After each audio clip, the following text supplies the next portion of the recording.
Hello students, तो आज discuss करने वाले हैं चैप्टर नंबर 10 फाइनेंशियल मार्केट। आज जो हम यहाँ पर टॉपिक डिस्कस करेंगे कैपिटल मार्केट को डिस्कस करेंगे। इससे पहले वाले लेक्चर में हमने डिस्कस किया था मनी मार्केट। यदि आपने वो लेक्चर नहीं देखा है तो आप उसको जाकर देख सकते हैं। आज हम यहाँ पर कैपिटल मार्केट को डिस्कस करेंगे। कैपिटल मार्केट क्या होती है गाइस, देखिए लॉन्ग टर्म क्रेडिट मार्केट होती है मेरी, जो डील करती है मोर देन 1 ईयर के लिए।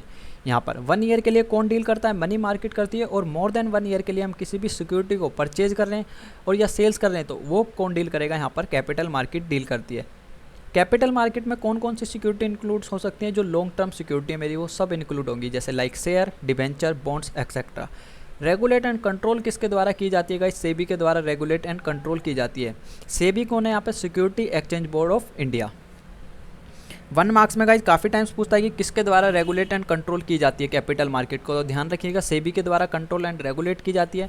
और मनी मार्केट जो है वो मेरी आरबीआई के द्वारा कंट्रोल एंड रेगुलेट की जाती है। आइए देखिए, capital market is a long term credit market which deals with long term funds like share, debenture etcetera. It is controlled by SEBI. मैंने आपको ये सब बातें बता दी हैं। किसके लिए डील कर रही है, मोर देन 1 ईयर के लिए डील कर रही है, लॉन्ग टर्म सिक्योरिटी में डील करेगी। लॉन्ग टर्म सिक्योरिटी में मैं किस किस को इंक्लूड कर सकता हूँ यहाँ पर, जैसे like share, debenture, bonds etcetera. Clear है। आइए फीचर्स देखते हैं यहाँ पर। फीचर ऑफ कैपिटल मार्केट, सबसे पहला मेरा गाइस देखिए फीचर जो है डेफिनेशन से ही क्लियर हो जाता है कि किस में डील करेगी, यहाँ पर लॉन्ग टर्म सिक्योरिटी में डील करेगी कैपिटल मार्केट। कैपिटल मार्केट में गाइज मेरे 2 सेगमेंट अवेलेबल होते हैं, दोनों सेगमेंट को भी हम यहाँ पर डिस्कस करेंगे। फर्स्ट मेरा आता है प्राइमरी और सेकंड आता है मेरा सेकेंडरी मार्केट। 2 टाइप्स की मार्केट अवेलेबल होती है कैपिटल मार्केट में भी, प्राइमरी और सेकेंडरी। प्राइमरी मार्केट में गाइज क्या होता है यहाँ पर कि जो भी मैं शेयर को इशू कर रहा हूँ या डिबेंचर को इशू कर रहा हूँ वो फ्रेश इशू होगा। लेकिन सेकेंडरी मार्केट में क्या होता है गाइज, जो कंपनी ने इशू किए हुए हैं उन्हीं को हम क्या करते हैं, फर्दर सेल्स और परचेज करते हैं। अभी हम यहाँ पर डिस्कस कर लेंगे, थोड़ा टाइम वेट कीजिए, आपको क्लियर हो जाएगा। Satisfy long term requirement of fund, यदि लॉन्ग टर्म में मुझे फंड की रिक्वायरमेंट होती है तो मैं किस मार्केट का यूज करूँगा, यहाँ पर कैपिटल मार्केट का यूज करूँगा। मनी मार्केट का यूज नहीं कर सकता। मनी मार्केट का यूज मैं कब कर सकता हूँ, यहाँ पर शॉर्ट टर्म के लिए। यदि मुझे शॉर्ट टर्म में फंड की रिक्वायरमेंट है तो मैं किसकी तरफ जाऊँगा, यहाँ पर मनी मार्केट की। और मुझे लॉन्ग टर्म में फंड की रिक्वायरमेंट होती है तो मैं किसकी ओर जाऊँगा, यहाँ पर कैपिटल मार्केट की।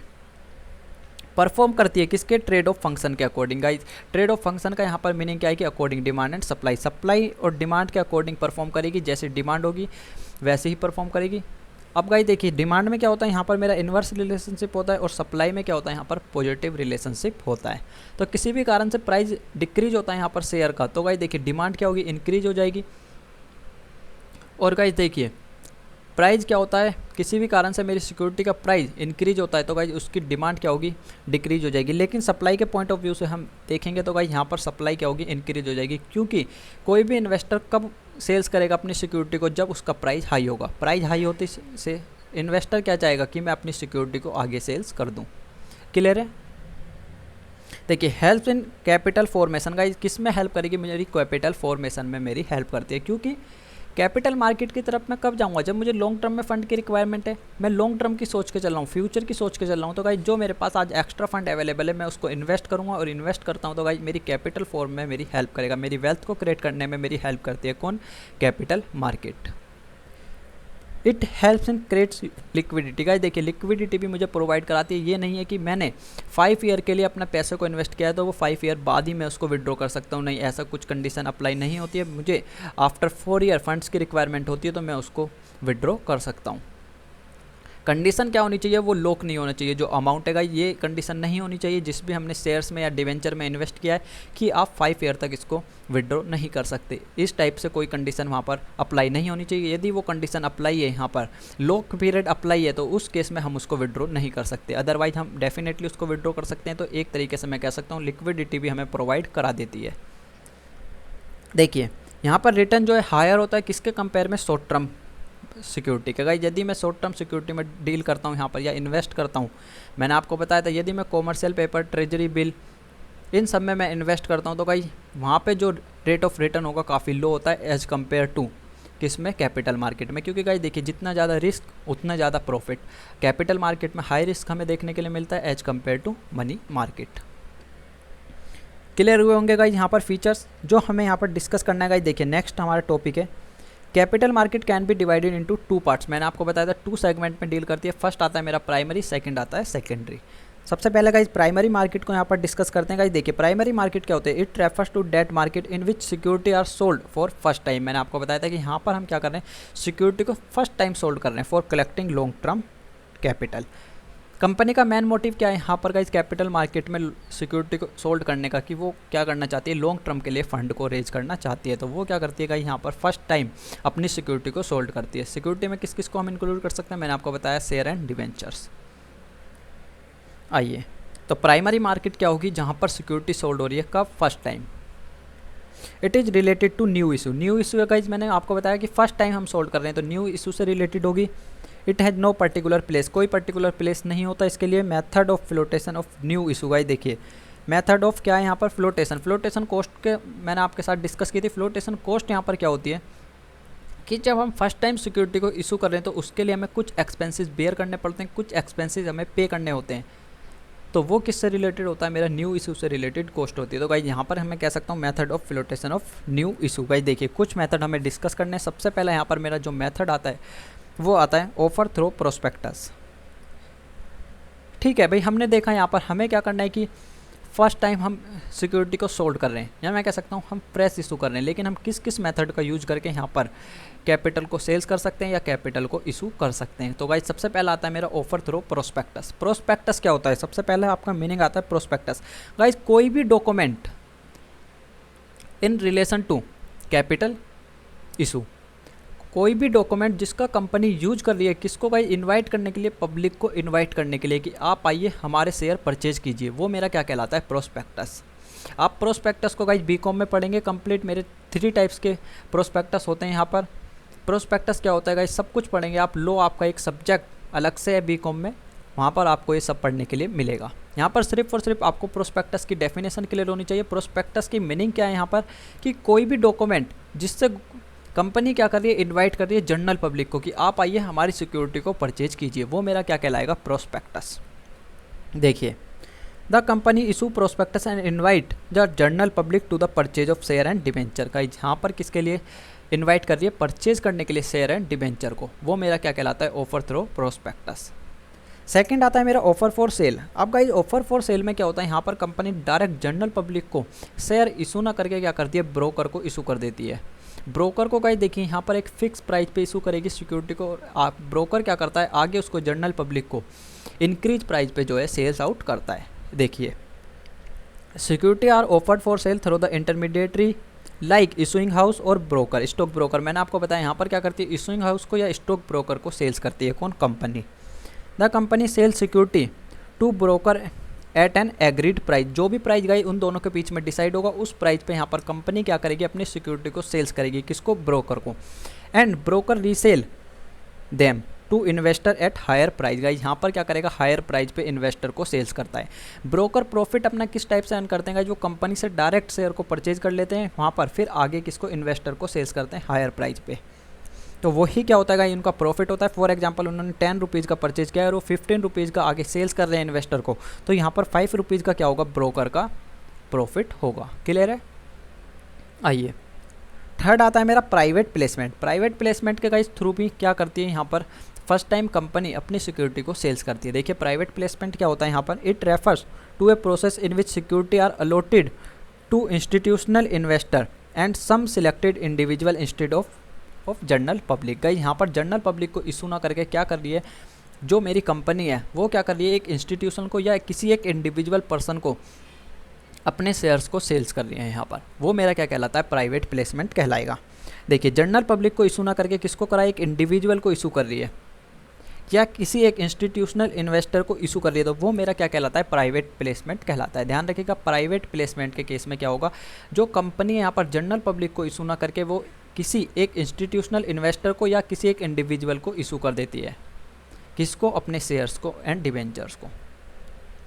आइए फोर्थ आता है राइट इशू। राइट इशू क्या होता है, यहाँ पर जो एग्जिस्टिंग शेयर होल्डर्स हैं, कंपनी उनको राइट प्रोवाइड कराती है कि हम यहाँ पर एक IPO लेकर आ रहे हैं, मैं कह सकता हूँ फ्रेश इशू हम लेकर आ रहे हैं, आप यदि हमारे शेयर को परचेज करना चाहते हैं तो आप कर सकते हैं। तो सबसे पहला राइट उनके पास होता है, एंड देन वो परचेज नहीं करते तो फिर हम जनरल पब्लिक को ऑफर करते हैं। देखिए it refer to the issue in which new share are offered to the existing share holder. मैंने आपको बताया जो एग्जिस्टिंग शेयर होल्डर्स पहले से हमारी कंपनी में अवेलेबल हैं उनको यहाँ पर राइट दिया जाता है कि आप हमारे शेयर को परचेज करना चाहें तो आप परचेज कर सकते हैं in proportion to the number of share they already process.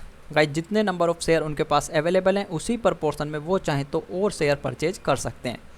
Share holder can accept the offer for himself or they can be assign his rights in favor of another person। Guys देखिए यहाँ पर क्या है कि जो existing share holders हैं या तो वो अपने फेवर में एक्सेप्ट कर सकते हैं राइट्स को या वो किसी अदर पर्सन के लिए असाइन भी कर सकते हैं कि मेरे बिहाफ पे ये बंदा परचेज करेगा या मैं परचेज नहीं करना चाहता हूँ ये परचेज करेगा, मैं इसको यहाँ पर प्रेफर कर रहा हूँ।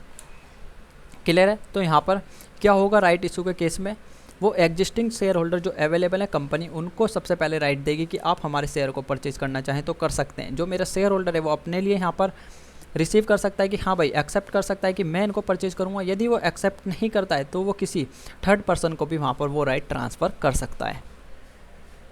फिफ्थ आता है मेरा EIPO। देखिए EIPO का यहाँ पर क्या होता है, it is a method of issuing security through online system of stock exchange. का यहाँ पर जो इशू हमने शेयर को इशू करा है वो हम किसके थ्रू कर रहे हैं, ऑनलाइन एक्सचेंज के थ्रू हम कर रहे हैं। यहाँ पर स्टॉक एक्सचेंज का नाम आपने सुना होगा, यहाँ पर ऑनलाइन सिस्टम है स्टॉक एक्सचेंज। आपने देखा होगा कि सिक्योरिटी परचेज करने के लिए हमें सबसे पहले एक डीमेट अकाउंट ओपन करना होता है।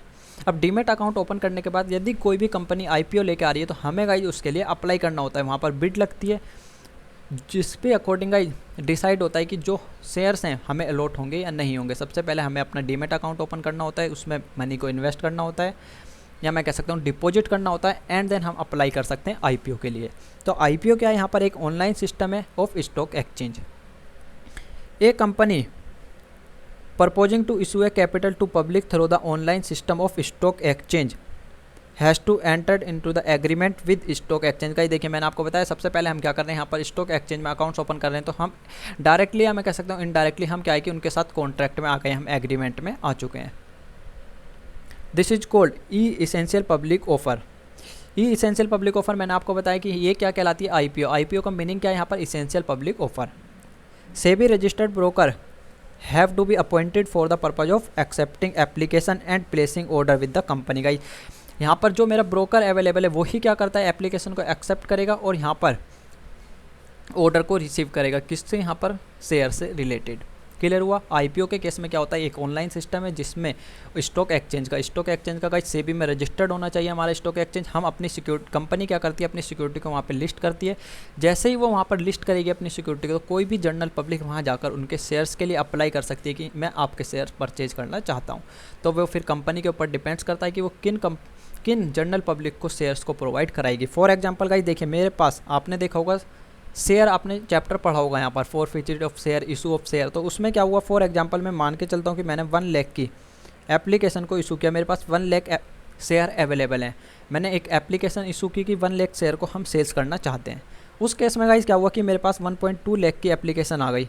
तो उस केस में क्या होगा गाइस, जो मेरे पास 20,000 की एक्स्ट्रा एप्लीकेशन है मुझे उनको रिजेक्ट करना होगा। अब रिजेक्ट कौन होगा गाइस, ये लक के ऊपर कंप्लीटली डिपेंड्स करता है कि आपका लक कैसा है। क्लियर है?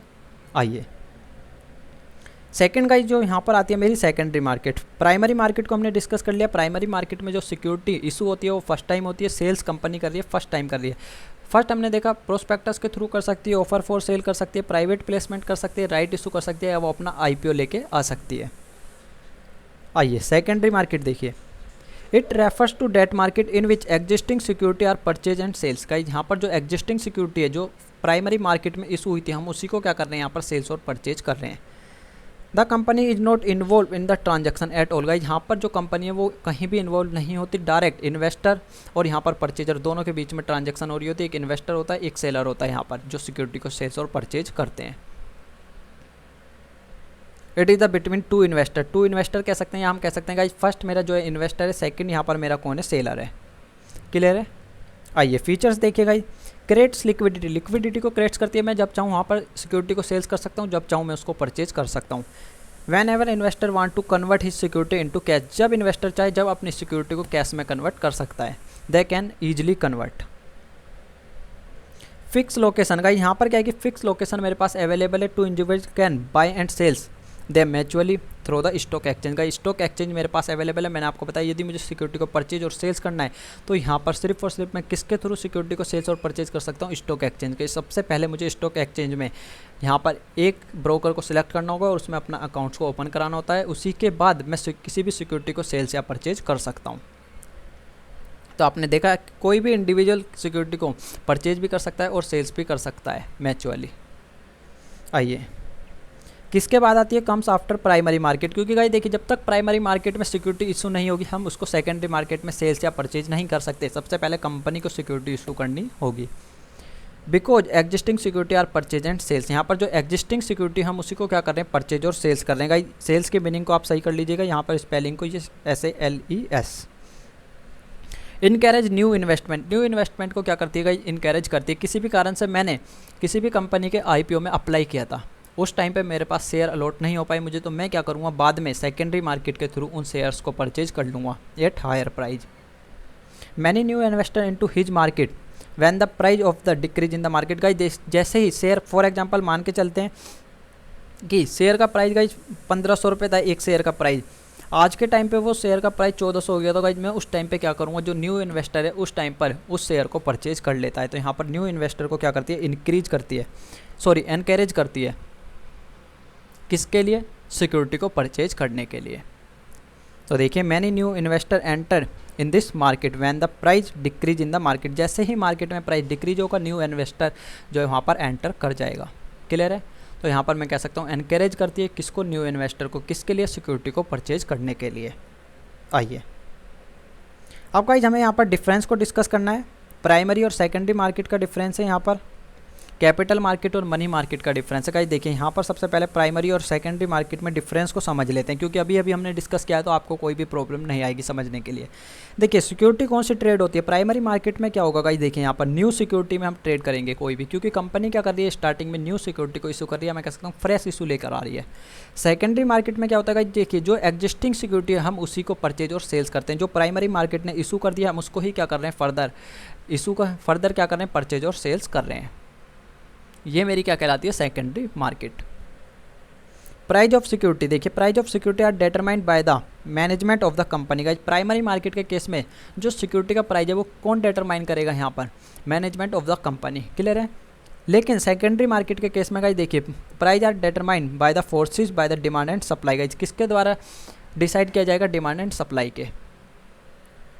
देखिए पार्टी इन्वॉल्वमेंट, पार्टी का क्या क्या इन्वॉल्वमेंट होता है। देखिए security are sold to the investor directly by the company. यहाँ पर कंपनी होगी और इन्वेस्टर होगा। लेकिन सेकेंडरी मार्केट के केस में क्या होता है, दोनों यहाँ पर इन्वेस्टर होते हैं। Investor exchange ownership of the security. का एक इन्वेस्टर से दूसरे इन्वेस्टर के पास हम क्या कर रहे हैं, सिर्फ और सिर्फ ओनरशिप को यहाँ पर ट्रांसफ़र कर रहे हैं। देखिए place of market, there is no fix geographical location. Guys कोई भी यहाँ पर जोग्राफिकल लोकेशन फिक्स नहीं होती है किसको, सिक्योरिटी को परचेज और सेल्स करने के लिए। लेकिन सेकेंडरी मार्केट के केस में गाइज लोकेशन फिक्स होगी मेरी, सिर्फ और सिर्फ मैं स्टॉक एक्सचेंज के थ्रू इस सिक्योरिटी को सेल्स या परचेज कर सकता हूँ। बाय एंड सेलिंग, गाइज देखिए investor can only by security. Guys investor क्या कर सकता है, सिर्फ और सिर्फ सिक्योरिटी को बाय कर सकता है। किसके केस में, यहाँ पर प्राइमरी मार्केट के केस में। लेकिन सेकेंडरी मार्केट में वो परचेज भी कर सकता है एज वेल एज वो सेल्स भी कर सकता है। देखिए both buying and selling of security can take place. यहाँ पर बाइंग एंड सेलिंग दोनों टेक प्लेस कर सकती हैं गाइज। तो इस बात को आपको समझना होगा। प्राइमरी और सेकेंडरी मार्केट में डिफरेंस देख लिया हमने, क्या क्या होता है यहाँ पर। प्राइमरी की मार्केट में न्यू इशू लेकर आते हैं, सेकेंडरी मार्केट में जो एग्जिस्टिंग सिक्योरिटी हम उसी में डील कर रहे हैं। प्राइस किसके द्वारा डिटरमाइन किया जाएगा, प्राइमरी मार्केट में मैनेजमेंट के द्वारा, सेकेंडरी मार्केट में डिमांड एंड सप्लाई के अकॉर्डिंग प्राइस को डिटरमाइन किया जाता है। पार्टी का इन्वॉल्वमेंट कितना होगा गाइस, यहाँ पर security are sold to investor directly by the company. Company के द्वारा, तो गाइस देखिए दो पार्टी इन्वॉल्व है यहाँ पर, कंपनी और इन्वेस्टर। लेकिन सेकेंडरी मार्केट के केस में गाइस देखिए इन्वेस्टर होगा और एक्सचेंज ओनरशिप ऑफ सिक्योरिटी, दोनों क्या होंगे यहाँ पर, इन्वेस्टर ही होंगे। क्या कर रहा है, एक इन्वेस्टर है दूसरा भी इन्वेस्टर है, सिर्फ और सिर्फ हम ओनरशिप को ट्रांसफ़र कर रहे हैं। प्लेस ऑफ मार्केट गाइस देखिए कोई भी फिक्स प्लेस यहाँ पर डिसाइड नहीं है किसमें, प्राइमरी मार्केट के केस में। लेकिन सेकेंडरी मार्केट में यहाँ पर गाइस स्टॉक एक्सचेंज के थ्रू ही हम किसी भी सिक्योरिटी को परचेज या सेल्स करते हैं। बाइंग एंड सेलिंग गाइस देखिए प्राइमरी मार्केट में इन्वेस्टर सिर्फ और सिर्फ बाय कर सकता है क्योंकि कंपनी यहाँ पर सेल्स कर रही है। लेकिन सेकेंडरी मार्केट के केस में इन्वेस्टर बाय भी कर सकता है और सिक्योरिटी को सेल्स भी कर सकता है। आइए कैपिटल मार्केट और मनी मार्केट में भी डिफरेंस देख लेते हैं साथ साथ। गाइस देखिए पार्टिसिपेंट कौन होंगे यहाँ पर, foreign investor, general public, bank, corporate body etcetera, capital market के केस में। लेकिन मनी मार्केट के केस में गाइस कौन होगा, RBI, bank, financial institution and the financial company etcetera. मैंने आपको बताया था कि गाइस यहाँ पर आरबीआई चाहे तो इशू कर सकता है। आरबीआई किसके बिहाफ पे यहाँ पर फंड को रेज करता है, गवर्नमेंट के बिहाफ पर। इंस्ट्रूमेंट क्या क्या हो सकते हैं गाइस देखिए, कैपिटल मार्केट में अभी हमने देखा था इक्विटी शेयर हो सकते हैं, प्रेफरेंस शेयर हो सकता है, मेरा डिबेंचर हो सकता है या बॉन्ड हो सकते हैं। लेकिन मनी मार्केट के हमने इंस्ट्रूमेंट डिस्कस किए थे, ट्रेजरी बिल था, ट्रेड बिल था, यहाँ पर कॉमर्शियल पेपर था, बिल ऑफ एक्सचेंज था, एक्सेट्रा। लिक्विडिटी देखिएगा यहाँ पर कैपिटल मार्केट में मेरी क्या होगी, लेस लिक्विडिटी अवेलेबल होती है क्योंकि डील्स किसके लिए कर रही है, मोर देन 1 ईयर के लिए डील करती है। लेकिन मनी मार्केट में लिक्विडिटी अवेलेबल है क्यों है यहाँ पर अप टू 1 ईयर के लिए हम डील कर रहे हैं। कोई भी सिक्योरिटी को मैं परचेज या सेल्स कर रहा हूँ तो किसके लिए कर रहा हूँ, अप टू 1 ईयर के लिए। देखिए money market instrument are highly liquid. Expected return कितना होगा गाइस देखिए, कैपिटल मार्केट के केस में क्या होता है, हाई रिटर्न होता है क्योंकि मेरे पास हाई रिस्क अवेलेबल होता है। क्योंकि गाइस देखिए मेरे पास यदि मैंने इक्विटी शेयर होल्डर परचेज किए तो इक्विटी शेयर होल्डर कौन होते हैं, कंपनी के ओनर्स होते हैं। कंपनी के ओनर्स किसी भी कारण से कंपनी लॉस में जाती है तो कौन बियर करेगा, कंपनी के शेयर होल्डर बियर करेंगे। और प्रॉफिट होता है तो कौन ले जाएगा उसको, कंपनी के शेयर होल्डर ले जाएंगे। तो गाइस इसमें जितना ज़्यादा रिस्क उतना ज़्यादा प्रॉफिट। तो कैपिटल मार्केट में जो है हाई रिटर्न होते हैं, लेकिन मनी मार्केट में मेरा लो रिटर्न होता है। सेफ्टी के कंसर्न से बात करते हैं तो गाइस देखिए यहाँ पर capital market instrument are riskier. Guys देखिए यहाँ पर कैपिटल मार्केट में क्या होता है कि रिस्क हमें ज़्यादा देखने के लिए मिलता है, लेकिन मनी मार्केट में रिस्क काफ़ी लो होता है। यहाँ पर ड्यूरेशन की बात करते हैं गाइस, ड्यूरेशन के अभी मैंने आपको बताया था कि मोर देन 1 ईयर के लिए यहाँ पर जो भी सिक्योरिटी में हम डील करेंगे किसके लिए करते हैं, मोर देन 1 ईयर के लिए। लेकिन मनी मार्केट के केस में गाइस क्या करते हैं, हम अप टू 1 ईयर तक के लिए डील करते हैं।